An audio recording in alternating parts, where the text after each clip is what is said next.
Okay, hi, I'm Simon Jentzsch, and this is brother, just in case you wonder why we have the same name.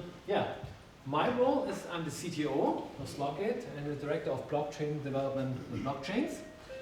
But more importantly, especially today, I'm here because I'm also the lead dev when it comes to Incubed. So you can ask me all the details, I should know them. I just want to go a little more into detail. What is actually the stuff we want to release, or what we have released so far, and how it works. Okay, maybe just to go back a step, how it all started. I mean, the idea to start something, to have a network of nodes and to remove the single point of failure was actually, I remember we thought about it even in 2015, but I even remember 2 years later, in 2017, Stefan and I were sitting on a beach in Cancun at DEFCON 3 and we were discussing about how this actually could work. How we can create such a network of RPC servers that would be reliable enough and we can trust. But this was the biggest issue. How can we actually verify data? And then I remember when, shortly after, it was I think beginning of 2018, when Christoph came up with the idea and said, okay, if we can verify the block hash, we should be able to verify all the other data as well. And so he wrote a very small smart contract, a registry, where we can register nodes, we can dig something, and we can convict them if they are wrong. Because verifying a block hash is something we can do on-chain. This was the original contract. You see, it all fits on one slide. You don't have to read it all. The current one is a little bit more complex because after the security audit and all the stuff, you know, all the edge cases, front runner and all, attacks and all the stuff. Yeah, it's a little bit more complex now, but the basic idea is still the same. That's how we verify block hashes. So once we knew we would be able to ensure we have a correct verifiable block hash, well, then, okay, that's now my task to figure out how can we actually verify all the other stuff. So what I did is I just took all the RPC, all the official RPC methods, went through each of them and tried to figure out what can we do to verify them, what do we need, what kind of proof. And I went through all the list and made remarks on that, and then we implemented. But the first showstopper we hit was, well, transactions are okay, we can verify them, but whenever we try to verify or get proof for accounts, well, our parity was not able to give us the required data. The standard RPC would not be sufficient. So what do you do? If you hit a roadblock, it's open source. This means, okay, we forked parity. So I learned a little bit of Rust and implemented a function called ETH-GetProof to deliver us the proof that we needed. And we did a pull request, and we did the same thing also for Geth. For Geth, implemented this ETH-GetProof there as well, and did a merge request, but of course, in order for them to merge it, they wanted to see AIP. So we did the AIP there as well. And end of 2018, they actually merged it both, and so it's now part of the public Geth. Not only Geth and Parity, but also Nethermind and other clients have now also implemented ETH-GetProof. And this was important for us because this was something we needed to verify, especially account-based data. So that made it possible to write a TypeScript client, meaning we use TypeScript to implement the client, and also, of course, the other part, the node part. Because the client needs to verify data, and the node needs to deliver the data, to deliver all the proofs, and the node is then the one that actually communicates with Geth and Parity. So it took us a while, but even last DEFCON, actually 8 of 2018, we released the first version of the TypeScript client. It was still a very early version. That worked, but of course not stable enough. But the good thing about TypeScript is you have all these great libraries, Ethereum tree, SVM, and all the stuff you can use. They are all already quite stable. But we wanted to go deeper. TypeScript is a great language, but if you want to run that on a microcontroller, on an IoT device, you will not be able to run the Node.js there. And we're talking about guys like this. I know you don't see it from there. It's just so small. This is about 7 by 7 millimeter. This is a microcontroller. And this was actually when we talk about IT device. This is exactly this guy here. And this, what you see here, was about June 2018 when we implemented a first prototype written in C directly on a small device. And you see it here blinking. What we sent is via Bluetooth a message, and he verified the transaction in C. And after he done the verbal proof and all the other stuff, it blinked, it opened the lock there. This was the first step. It looked already quite good. It was a very basic prototype at that time, but we were able to run it on 256K RAM, 1 megabyte flash on such a small device. But of course, before we can actually build something that is releasable, it would take a lot more time. It was just the first step. So from June 2008 until today, it's about almost 1.5 years. We went through a lot of development. We developed a lot of different modules and made it very stable. And of course also, for example, end of last year, we also did a security audit with Consensus. They did an awesome job. Thanks to them, they found also a lot of interesting ways how we can improve it. And we said, okay, before we can release anything, we had to fix it all. And it's now very stable. We released the contracts and deployed on mainnet after fixing all of that to make sure we can have a stable release. And that's where we are today. What we are releasing is we are releasing the TypeScript client, which has been proven over the last year. We have also used it in our use N app and other apps and a lot of use cases to test it. We also have now a C client, which is very mature. So we can, it talks exactly the same protocol within C. I'll come to that in a second. And of course, you also need to note that it delivers the proof, which is written in TypeScript, but usually you just use the Docker container to start it. Yeah? And maybe just some fun facts, I just went through it. Right now, the TypeScript client, we are talking about 15,000 lines of code. When we talk about the C client, it's a little more. We have about 23,000 lines of code. Solidity is less, but it's still almost 1,000 lines of code. Or if you take, there are actually only 3 Solidity contracts there, the Registry, data contract, and Blockchain Registry. We have about 74 CI jobs running, testing all the stuff. Then we created about 60,000 lines of Markdown and generated documentation, which has about 450 pages. So, and about 2,000 tests. That's about just some rough numbers to get an idea what we are talking about here. When we talk about the TypeScript client, which I don't want to talk much about today, it's very easy to use. You just install npm install IN3 and just instantiate it, and you can choose. It's very intuitive.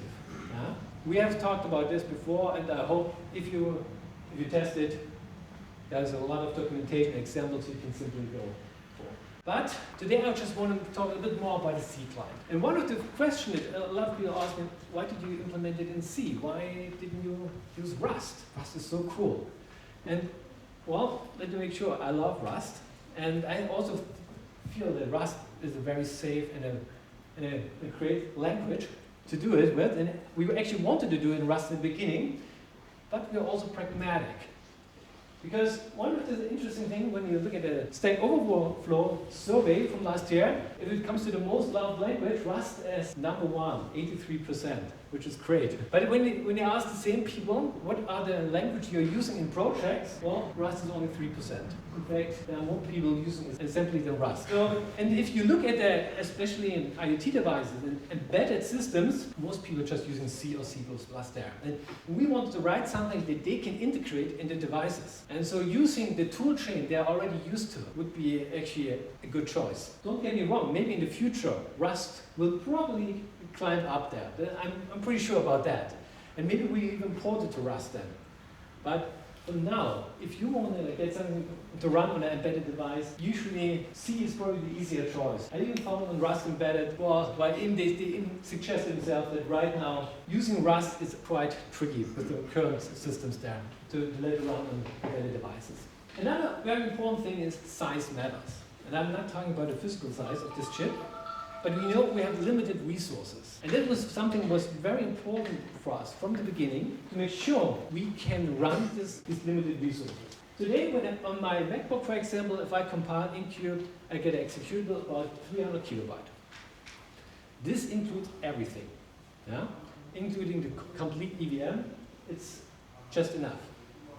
And if you want, you can even optimize it. There are flags when you compile. For example, you can remove error messages. That gives you about 20K. We can remove other things with pre-computed elliptic curve, for example, and all this other stuff that could go down to about 150K if you want to. But of course, my Mac has enough resources, that's why I don't care. But if you run it on a microcontroller, that's why you need these flags. To optimize it, to really determine what you need and what you don't need. You know? When it comes, one of the limited factors is usually also the RAM, how much memory we use. Even though this chip has about 256K RAM that we saw here, it works very fine there. But we even made it possible to run it on 120K chip. Of course, it depends what you do. If you want to verify smart contracts with a lot of code, then maybe the code is already bigger than what you have RAM here. So that's why you have to really look at the use case, how much RAM it use. Payload, of course, it's a chase RPC request, but we can also optimize it there. We have also a binary version of the response there, which cuts it down to about 30% of the text version of JSON. We did a lot of these optimizations because especially our hardware team were always complaining about the payloads and to make sure it's running there. So size matters a lot, and our devs on our team, they know that usually when we do merge requests, I always look exactly also, does it increase the size or it doesn't, maybe just 1 kilobyte, do we really need it, can we optimize it? So this is something that was the design principle from the beginning. Because if you look at parity or geth, the executable is about 60 megabyte. And if you compare it to about 300 kilobyte here, this is because from the beginning we made sure we have a very small size. The C client itself is very modular because we only want to put in what we need. So that if you look at it as a core module, which is always needed, of course, and then we have different interfaces. Of course, we need to communicate with these nodes, so we need some kind of transfer protocols, which is an interface. If you have an internet connection, we usually like to use the curl. That's what you would use on a MacBook, for example. But on a lot of devices, IoT devices, they don't even have an active internet connection. That's why we do have implementation of Bluetooth. We do the whole communication via Bluetooth there. And we're also working on NFC, but I think Paul will also talk a little bit about that later on. Just the way we get the data. Once we have the data, we need to verify it. So we also have different modules that act as verifiers. As Stefan already mentioned, we have like 3 different kinds for verifying Ethereum responses, like the nano, basic, and full. I'll talk about a little bit more about these verifiers in a minute. But we're also working on one for IPFS. The types client already contains that, so we can also get information from IPFS node and verify it, which is a little bit easier because you just need to create the right IPFS hash and compare, make sure you have the correct data. But very interesting, we're also working on a Bitcoin verification. At least some of the first prototypes seems to work quite nicely. So we can also connect the non-Ethereum chains or Bitcoin-based chains and verify responses there as well, in the same way. And we usually have some API modules because usually these verifiers just work on JSON RPC responses, but as a developer, you want to use something like the Web3 library, which creates the request for you, which does the API encoding, signing, all the stuff. That's usually a lot of tools in there that helps you work very easily with it. For Ethereum, of course, we do have it. For Bitcoin and IPFS, we will have it then later on as well. And the other modules are just modules for bindings, because I know not everybody's working on the client directly in C, but if you're using other languages, you should be able to use it just as natural as this. And I'll show some examples then later on. But let's talk a little bit more about the verification, because this is one of the most important features, that we are verifying the responses. So how does it work? We're talking about ETH 1.0, 2.0 will work completely different. But for now, the nano client verifying transaction receipts. And this means, of course, we do have the signature from one of the node knowing we have the correct block hash. And we know it's already verified by watchdogs and others, so they would lose deficit if this would be wrong. Assuming this part of the response is the block header. So the block header is just RLB encoded data. We can hash it and verify, of course, we have the correct block hash, the correct block header. And now, when we take the transaction receipt, that each transaction receipt is part of a Merkle tree within a block, and the response contains the Merkle proof, which is just one path from the receipt to the root node of the Merkle tree, and this hash of this root node is part of the block header. So we can simply verify the Merkle proof, and if this is correct, we know we have the correct data in the transaction receipt. There are a lot of more details, but we won't have time to go into the Merkle trees, even though it's a fun topic. So that's how we do it for the transaction receipt.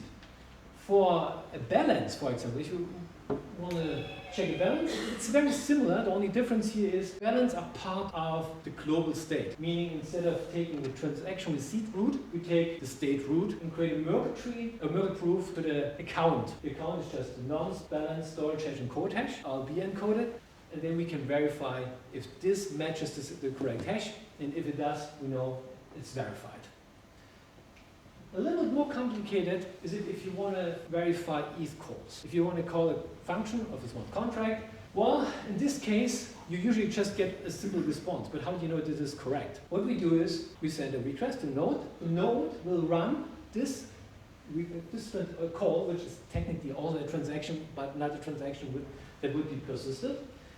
Run it in the EVM, and whenever we hit or we need some storage values, usually it's the sload opcode, yeah, then it will keep track of them and collect these storage values and create Merkle proofs for each single values. And this is then part of the response. So when you do an ETH call, you get the response plus the proof for each value. And that's how it looks also on the right side. So you have the account object plus the storage hash, which is then the Merkle root for another tree. And the interesting thing is now we get a response, but in order to verify, we do exactly the same thing. We run, first we verify all the storage values in the Merkle proof, and then we run the same code in the EVM. And this is why we needed to implement a whole EVM that runs on an IoT device just to be able to verify these ETH calls. But that works. Yeah.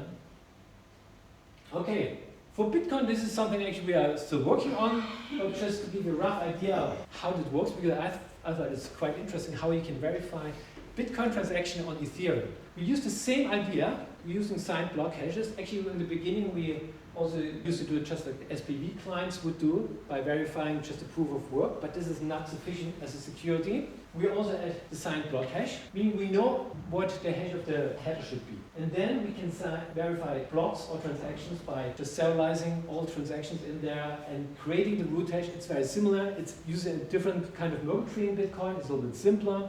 And the block header is exactly 80 byte. It makes it a little bit easier there. So, but verifying that was not that hard. So we can at least verify transaction blocks. But then the question is, how do we verify the signed block hash? Because in Ethereum we can verify the block hash on chain in a smart contract, but we cannot ask a Bitcoin client. So what we do is, the cool thing about Bitcoin is it's very easy to verify the proof of work there in Bitcoin. So we can create a block hash and know how much work somebody put into it. And if somebody thinks that this is the wrong block hash, then you can challenge him and say, okay, I can give you the correct one, and this has even, and you can prove that more proof of work has been put in. And if he can then challenge and give us the next block on top of it, we can create a chain and they can challenge each other. But the good thing is, it's very hard to bring up enough mining power to create a next block. I mean, if you think about Bitcoin and mining power there, how hard it is to create a block that is below a certain target, it's almost impossible to just mine something out of nothing and to keep up delivering blocks. It's very easy if this is on mainnet, on the real chain, but it's almost impossible to do it if it's not the longest chain. And this is the way we can convict somebody on Ethereum, even though the block hash is something that comes from Bitcoin. But it's something we're still working on. Another interesting part is, of course, when you compile the C client, what's the result? Of course, we have a library you can include in your code, but also we have a command line util you can run directly on your shell. And that's actually quite helpful. You can just type IN3, and this is just a C shell. It would give you the auto completion with all the information. We have a lot of configs, arguments you can pass and specify how many signatures you want to have and so on. But let me give you just a few examples what you can do with that. Of course, you can simply call JSON RPC method directly. You can also do IN3 call and specify the signature of a function. And this would then execute an IN3 call to the API coding internal, and here it responds just with the result of it. You can also send transaction. You can specify a private key and send it somewhere. You can also specify arguments in the same way. Of course, if you specify a key file there, Incubed will ask you then for the passphrase to decode it and use it in signing message. You can even use the Solidity compiler directly, pipe the output of the Solidity compiler directly into Incubed, and it will deploy the contract for you. Or you can use it in Shell Script as the last line, as you can see here. The registry here, you can variable will then contain, for example, the address of the deployed contract there. Okay, also another interesting feature is you can use Incubed offline. Here in this way, what we do is it sends a request, gets a response from Node, and all this, the signatures and the proof, you can pipe it into a file, put it on a USB stick, go to a computer which is completely disconnected from the internet, and then call the same function again and pipe it in there, and it will do the verification of it, and you can do complete offline verification there, which is also very helpful. And for all those that don't want to install anything on the computer, they can also run it as a Docker container, or you can even run it as a service, meaning it opens up the port 8545, and you can replace it. Instead of running a local client, you can run the Incubed as a service, open up this HTTP port, and every RPC request you send to will be verified and sent to the network. By the way, this Docker container is 2.8 megabyte. I don't know of any Docker container that's smaller than this. Because you know Docker containers seem to be huge, but not this one. Shortly about bindings. Of course, we want to offer this for all other languages as well. At the moment, we have implemented for Java, Python, and JavaScript or TypeScript. Usually this means we compile the C sources to a shared library and then include it and prepare some special binding code for it. For Java, of course, we're using GNI. This means there's a complete implementation for GNI to use it there.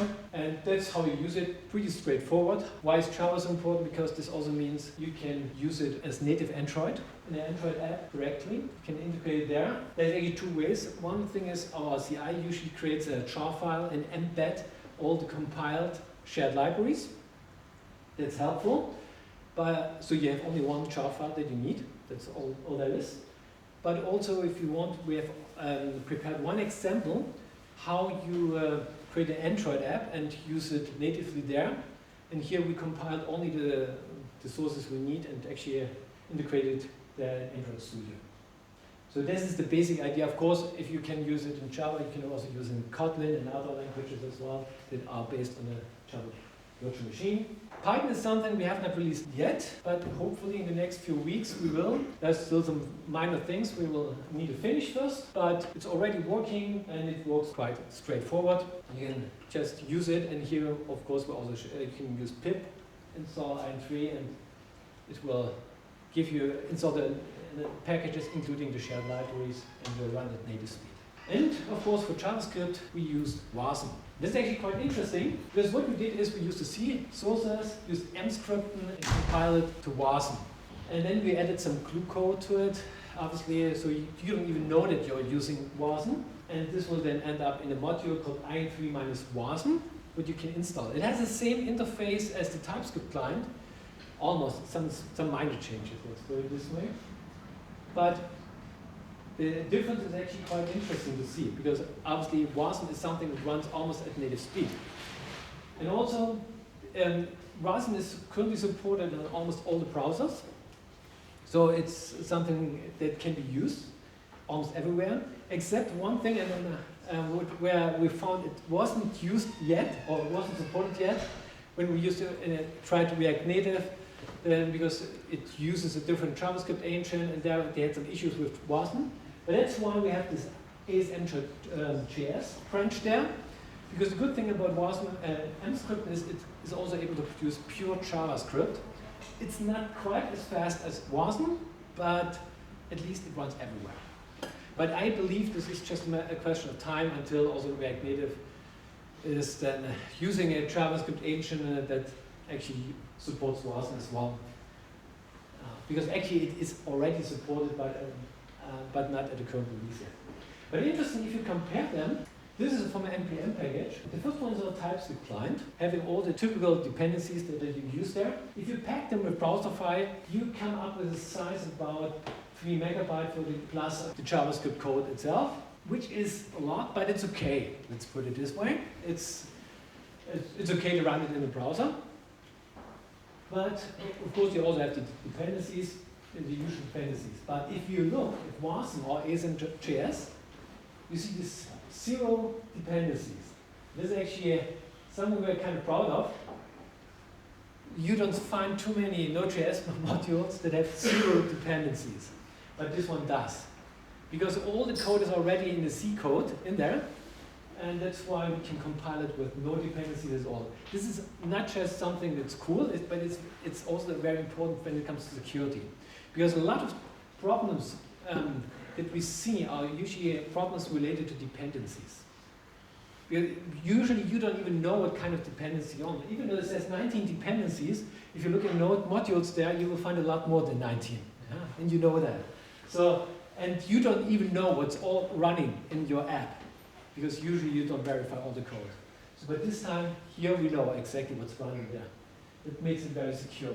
So if you look at the size, if you look at ASM.js, we have about a little bit more than a megabyte. And if we go and use real Wasm, Wasm itself has only 200 kilobytes, just the Wasm file, plus a little bit of 50 kilobytes of glue code that we need to add there. So, and if you want, you can even compile it down to 150K if you just remove the EVM and other stuff there. You can even make it smaller, but usually 200 kilobytes should not be an issue to run in the browser. So that's actually quite something that's pretty helpful. Yeah, this is just one picture from our CI that we are using. We are usually compiling with a lot of different platforms, bundling it all together, running all tests on different platforms. I don't want to go too much into details here. Maybe short notice on tests as well. Of course, our CI is running a lot of static code analysis from LLVM, CBP check, and other tools there. Also for Solidity as well, Solium and Solhint, which are linter that we use to make sure to detect bugs. We do have all the typical unit tests for the Solidity contract. At least we can say we really have 100% code coverage, at least line coverage. I think it's when it comes to region, I think there's 99% or something like this. There are some regions we didn't reach, but this is actually quite impressive. Also, thanks to Martin and Johnny that wrote all the tests for that, which was also very important when we did the security audit. For C, we're getting there, right? And we're about at 85% roughly, but it's still quite good. We do have also a lot of integration tests. One interesting test is the block crawler, which is something that we just read each block, starting with Genesis, and take all the transactions and verify them, just to make sure that our verifier is working correctly, that each transaction on the chain is actually verifiable with Incubed. So it still runs, it takes a long time, of course, but it's a very good test. We have a lot of test data out there. And of course, we have also a browser test where we use Puppeteer, starting a browser, getting all the different versions of Incubed in there, the TypeScript client, also the Wasm client, and testing every night, plus a lot of integration tests. Yeah, in totally we have about, as I said, about 2,000 tests that are completely running there. Also, what's very important, because we want developers to use it. So documentation is something that every developer needs. So for all the versions that we are building, we are generating actually using Doxygen, TypeDoc, and other tools. First, usually Markdown, and then including the reader docs. As I said, usually we have about 450 pages reader docs. Don't try to print it, but read it just on reader docs online. There should be almost anything possible in there. We even have the threat model in there. We have benchmarks. Protocol is specified that exactly how these responses look like, how the proofs are created, even the concept, even what I explained with Bitcoin, all the verification. You can all read it there. We try to put everything we thought would be helpful in there. Just in3.readerdocs.io should be the most important URL you should remember. Also, how you install it from Incubed and compile it.